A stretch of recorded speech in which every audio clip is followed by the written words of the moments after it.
নাস্তিকদের যুক্তিগুলো খুবই হালকা। ওরা স্রষ্টাকে মানতে চায় না, আল্লাহরে মানতে চায় না। এর কারণ ওরা বলে আনসিন ইজ নাথিং, যেটারে দেখি না ওইটা মানি না। নাজুবিল্লাহ পড়বেন না? কিন্তু ওরা ওদের জীবনে অনেক কিছু দেখে না, ওরা মানে না। কথা কন। আচ্ছা, আপনি আপনার জীবনে সরাসরি চোখ দিয়ে আমেরিকা দেখছেন? কথা কয় না। তা আমেরিকা যে আছে মানেন না? যারা এখনো হজে যান নাই, হজে যারা এখনো যান নাই, কাবা ঘর নিজ চোখে সরাসরি দেখছেন? টিভিতে না, টিভিতে তো সবাই দেখছে। সরাসরি কাবা ঘর দেখছেন? তো আপনি যে দেখেন নাই, আপনি সৌদি আরব যে আছে, কাবা ঘর যে আছে মানেন না? নাস্তিকরা বাতাস খালি চোখে দেখে না, দেখে, কিন্তু নাস্তিকরা বাতাস মানে না। Why do you believe on that? তো বাতাস মানুষ কেন? তোর দাদা তোর বাবা কোনোদিন বাতাস দেখছে? তুই তোর চোখ দিয়ে কোনোদিন বাতাস দেখেছিস? Do you see the air in the atmosphere? উত্তরে বলবেন no. So why do you believe on that? বাতাস বিশ্বাস করো কেন? Do you see the migraine pain when someone feel in his head? কেউ যখন মাথা ব্যথা অনুভব করে, বলে যে আমার মাথাটায় প্রচন্ড ব্যথা। ওর যে মাথা ব্যথা দেখা যায়? কথা বলেন। ভাইজানের মাথা ব্যথা প্রচন্ড দেখা যাচ্ছে? মাথা ব্যথা থাকলেও মাথার অবস্থা যা, না থাকলেও এটা দেখা যায় না। So why do you believe on that? মাথা ব্যথা দেখা যায় না তো বিশ্বাস করোস কেন? এগুলো কপাল পড়া, এগুলো হচ্ছে নাম্বার ওয়ান হাদারা মুল্লুক্কা পাঠা। এদের দলিলগুলো একেবারে নড়বড়ে। কুফানগরীতে এক নাস্তিক ছিল, সে বলে বেড়াতো আমি আল্লাহরে দেখি না তাই মানি না। কুফানগরীর লোকজন বলে আমাদের এক ইমাম আছে নাম নু'মান ইবনে সাবিত, ওনার সাথে বসলে তুমি আল্লাহরে দেখতে পাবা। সে বলে তাই, তাহলে তোমাদের ইমামকে ডাকো। সাইয়েদনা ইমাম আবু হানিফা টাইম দিলেন, এই জুমার দিন, আজকে জুমার দিন না, এই জুমার নামাজের পরে ঠিক ভর দুপুরে 2টায় সবাই আমরা একত্রিত হব। নাস্তিকও আসবে, সাইয়েদনা ইমাম আবু হানিফাও আসবে। জুমার সালাতের পরে লোকের বন্যা বয়ে গেল, বাঁধ ভাঙা জোয়ার, অনেক মানুষ। নাস্তিক এসেছে, লক্ষ লক্ষ লোক এসেছে, আসে নাই ইমাম আবু হানিফা। আসে না, আধা ঘন্টা, 1 ঘন্টা, 2 ঘন্টা পরে আসছে। নাস্তিক বলে এই তোমাদের ইমাম, যার কোনো সময়ের জ্ঞানই নাই, এর সাথে কিসের তর্ক? সাইয়েদনা ইমাম আবু হানিফা বলে ইনদি উযর, আমার ওজর আছে। কি ওজর? সাইয়েদনা ইমাম আবু হানিফা বলেন আমি ঘর থেকে বের হয়ে আসার পথে একটা নদী পার হয়ে আসতে হয়। আজকে এসে দেখি নদীর মধ্যে কোনো মানুষ টানুষ নাই, নৌকা নাই, মাঝি নাই, কিচ্ছু নাই। তো হঠাৎ দেখলাম পাশে বিশাল বড় একটা গাছ। এই গাছটা এমনি এমনি 2 ভাগ হয়ে গেল। হঠাৎ গাছ থেকে এমনি এমনি লম্বা তক্তা হয়ে গেল, এমনি এমনি তক্তাগুলো জোড়া লেগে নৌকা হয়ে গেল। আর নৌকা আমার সামনে আসলো, মাঝি ছাড়া, লগি বৈঠা ছাড়া। আমি নৌকায় যেয়ে বসলাম, নৌকাটা আমার নিয়ে টান দিয়ে সাঁ করে ওপার নিয়ে গেল। তো এই যে এই কাজগুলো আর প্রসেসিংগুলো হতে আমার 2 ঘন্টা সময় লেগেছে। নাস্তিক কয় তগ ইমাম গাঞ্জা খাইছে, মাথার তার ছিঁড়া গেছে, নাহলে কোনো সুস্থ মানুষ এ কথা বলতে পারে? এমনি এমনি নাকি গাছ ভেঙে তক্তা হয়, এমনি এমনি নাকি তক্তা লেগে নৌকা হয়, এমনি এমনি নাকি মাঝি ছাড়া নৌকা চলে। সাইয়েদনা ইমাম আবু হানিফা বললেন এই তো আপনি লাইনে চলে আসছেন, আপনারে বুঝানো এখন আমার খুব সহজ হবে। এমনি এমনি গাছ কাটে না করাত ছাড়া, এমনি এমনি তক্তা জোড়া লাগে না, নৌকা হয় না মিস্ত্রি ছাড়া, এমনি এমনি নৌকা চড়ে না মাঝি ছাড়া। তাহলে এত বিশাল বড় আকাশটা কেমন করে এমনি এমনি হলো? জমিনটা কেমন করে এমনি এমনি হলো? সাগর, মহাসাগর, পাহাড়, মরুভূমি কেমন করে এমনি এমনি হলো? এগুলোর একজন স্রষ্টা আছে না নাই? নাস্তিক কয় তাই তো, আসলেই তো আমি হাদারাম, আসলেই তো আমি উল্লুক্কা পাঠা। এইভাবে তো আমি কখনো ভেবে দেখি নাই, এইভাবে তো কখনো চিন্তা করি নাই। ও ইমাম, তুমি আমার ঘুমন্ত বিবেককে জাগিয়ে দিয়েছ, তুমি আমার চোখের সামনের পর্দাটা উঠিয়ে দিয়েছ, তুমি আমার দৃষ্টিভঙ্গিকে পরিবর্তন করে দিয়েছ। ও ইমাম, তুমি আমার চোখ খুলেছ, তুমি আমাকে হক চিনতে সাহায্য করেছ। আর দেরি করতে চাই না, আমারে পড়িয়ে দাও লা ইলাহা ইল্লাল্লাহু মুহাম্মাদুর রাসূলুল্লাহ। কালিমা পড়ে মুসলমান হয়ে গেছে। আল্লাহু আকবার পড়েন। এমনি নাস্তিকদের জন্য এই সূরার ভেতরে আল্লাহ তাআলা অনেক দিগদর্শন রেখেছেন, জীবন দর্শন রেখেছেন। আল্লাহ বুঝাতে চান যে গোলাম, আমারে চেনার জন্য, আমারে দেখার জন্য তোর ডক্টরেট ডিগ্রি লাগবে না, তোর ব্যাচেলর ডিগ্রি, মাস্টার্স ডিগ্রি লাগবে না। তুই আমার সৃষ্টির দিকে একটু নজর করে তাকা, একটু ঠান্ডা মাথায় চিন্তা করে দেখ, একটু সাগরের দিকে তাকা, একটু নদীর দিকে তাকা, একটু পাহাড়ের দিকে তাকা, তাকালেই তুই বুঝবি সামওয়ান ইজ কন্ট্রোলিং এভরিথিং। একজন এমডি আছে, ম্যানেজিং ডাইরেক্টর, মহা ব্যবস্থাপক, যিনি গোটা বিশ্বের সব ব্যবস্থাপনার আঞ্জাম দিচ্ছেন। চিল্লায় বলেন ঠিক কিনা? আল্লাহ বলে তুই সাগরের দিকে তাকা, পাহাড়ের দিকে তাকা, নদীর দিকে তাকা। সাগরের দিকে তাকালে আমি আল্লাহরে খুঁজে পাবি। ঝর্ণার দিকে তাকা, ঝর্ণার মধ্যে আল্লাহর নিদর্শন আছে না নাই? ঝর্ণা ঝর্ণা ঝর্ণা রে, বলনা বলনা বলনা রে, কার বিরহে পাগল পাড়া তুই, কার মিলনে ফুল ফসলে ভরারে তোর দুকুল ভই, কার মিলনে ফুল ফসলে ভরারে তোর দুকুল ভই। ঝর্ণা ঝর্ণা ঝর্ণা রে, বলনা বলনা বলনা রে, কার বিরহে পাগল পাড়া তুই। সুবহানাল্লাহ পড়েন। ঝর্ণা দেখছেন কোনদিন? হড়ে হড়ে দেখছেন? সিলেটে মাধবকুণ্ড জলপ্রপাত, আর কোথায়? সীতাকুণ্ড, আর কোথায়? রাঙ্গামাটি, আর শ্রীমঙ্গল। ঝর্ণা আছে না? এই ঝর্ণার দিকে তাকাবেন, ঝর্ণার ঝরঝর শব্দের আওয়াজগুলো বুঝার চেষ্টা করবেন, দেখবেন ঝর্ণা আপনাকে বলে দিবে যে আমার স্রষ্টা কে।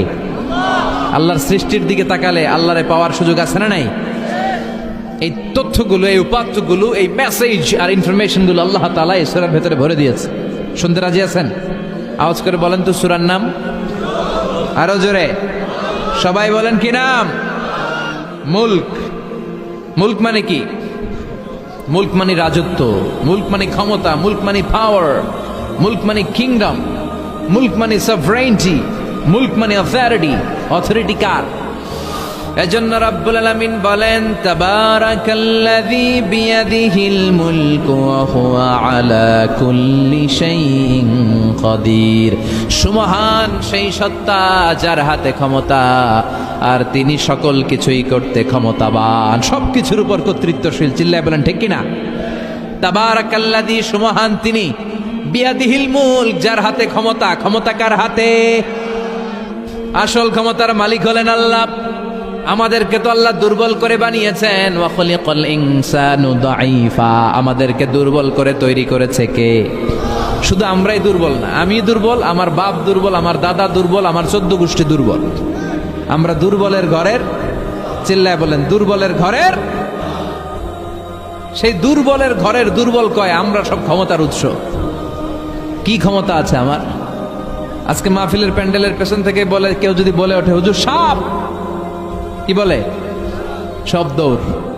আমি আমার নানা ঘরে লয়ে দৌড় দিবি, এদিকে দৌড়া, চাচা আপন প্রাণ বাঁচা। সাপ কথাটা তো মজা করে বললাম, এতে অনেকে খুঁজতেছে আসলে কি সাপ। আর আসলেই যদি একটা anaconda, C snake, black mamba, king cobra, Python এসে ফস করে যদি প্যান্ডেলে একটা ঢুকতো, পাওয়া যেত কাউরে? কথা কন। তো এই হচ্ছে আমাদের ক্ষমতা। সাপ বাদ দেন, বাবা ব্যাং চিনেন? চিনেন না? না, দেবিদ্বারে তো বাবা ব্যাং নাই। কি করে? খালি লাফায়। 10টা বাবা ব্যাং, 2টা এই স্টেজে, আর বাকি 8টা প্যান্ডেলে। যদি ছেড়ে দেওয়া হয়, বাবা ব্যাং আর কি লাভ দিবে? এর চেয়ে বড় লাভ দিবেন আপনারা।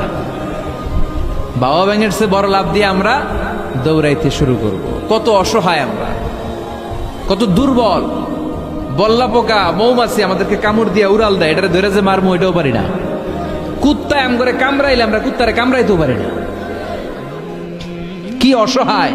পিঁপড়া কামড় দিলে আমরা কিছু করতে পারি না। কানের ভিতরে যদি কারো পিঁপড়া ঢুকে থাকে বুঝবেন সে মজাটা কি। আহা, হ্যাঁ,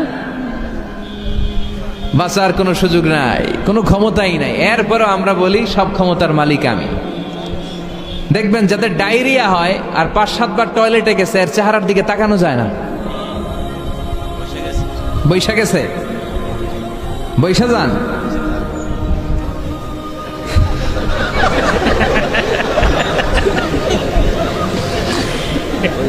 তো এই হইল আমাদের অবস্থা। 5-6 বার টয়লেটে গেলে আর ওর দইরা দাঁড় করানো যায় না। কাই মরে যাইও, আরে সবাই মাফ করে দেন, আই আর হাইতেন না,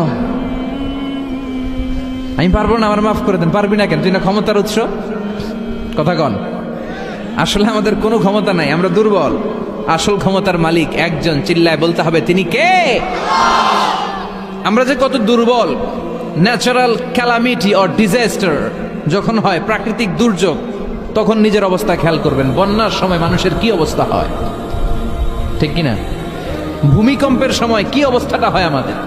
রাত 3টার দিকে যদি ভূমিকম্প হয়, দৌড়, লুঙ্গি পইরা দৌড়, লুঙ্গি ছাড়াও দৌড়, আগে যান বাঁচাও। পাগল হয়ে যায়। বাচ্চাটারে কোলে নিয়ে দৌড়াবো, না স্ত্রীকে ঘুম থেকে জাগাবো, না ভাড়াটিয়াদেরকে উঠাবো, না নিজেই ছাদের উপর থেকে লাফ দেব। ত্রাস, ভয়, ভূমিকম্প, সবাই দৌড়। দেখবেন ভূমিকম্প হইলে বাড়িওয়ালাও দৌড়, ভাড়াটিয়াও দৌড়। নাকি ভাড়াটিয়ারা দৌড়ায়, বাড়িওয়ালারা দৌড়ায় না? কথা কন। ডোনাল্ড ট্রাম্প যে বিল্ডিং এ থাকে, ওইটাতে ভূমিকম্প হইলে ডোনাল্ড ট্রাম্প তো দৌড়াবে না? না, ডোনাল্ড ট্রাম্পও দৌড়াবে।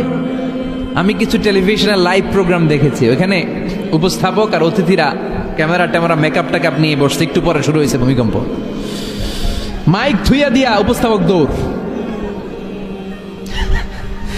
তো যেহেতু মেকআপ টেকআপ একেবারে ক্যামেরা ট্যামেরা সব সেটিং, অতিথিরা ওঠে না, একটু পরে আবার নাড়াচাড়া, এবার অতিথিও দৌড়। বাঁচার জন্য সব দৌড়। এই হচ্ছে আমাদের ক্ষমতার দৌড়াত্ম। এরপরও আমরা বলি আমরা নাকি ক্ষমতার উৎস।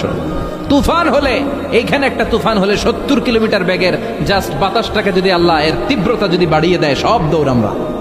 কথা কন। আল বাহরু জুনদুম মিন জুনুদিল্লাহ, আর রিহু জুনদুম মিন জুনুদিল্লাহ। বাতাস আল্লাহর সৈনিক, আগুন আল্লাহর সৈনিক, তুফান আল্লাহর সৈনিক। চিল্লা এখন ঠিক কিনা? 2004 সালের সুনামির কথা ভুলে গেছেন? ইন্দোনেশিয়া একটা প্রদেশ আছে, বান্দা আছে, এক ধাক্কায় 3 লক্ষ সাগরের ভেতরে। জাপানের কান্টো শহরে 1 লক্ষ না, একটা ধাক্কায়, কয়েক সেকেন্ডের ব্যবধান। একটু আগে নাচানাচি করতেছিল, ধুম্মা চলে ধুম, একটু পরে সব হয়ে গেছে ধুম ধুম। একেবারে সাইজ করে ফেলছে কে? আহা, কোনো ক্ষমতা নাই। ক্ষমতার মালিক কে? এজন্য রাব্বুল আলামিন বলেন, তাবারাকাল্লাযী বিয়াদিহিল মুলকু ওয়া হুয়া আলা কুল্লি শাইইন কাদির। সুমহান সেই সত্তা যার হাতে ক্ষমতা, ক্ষমতা কার হাতে?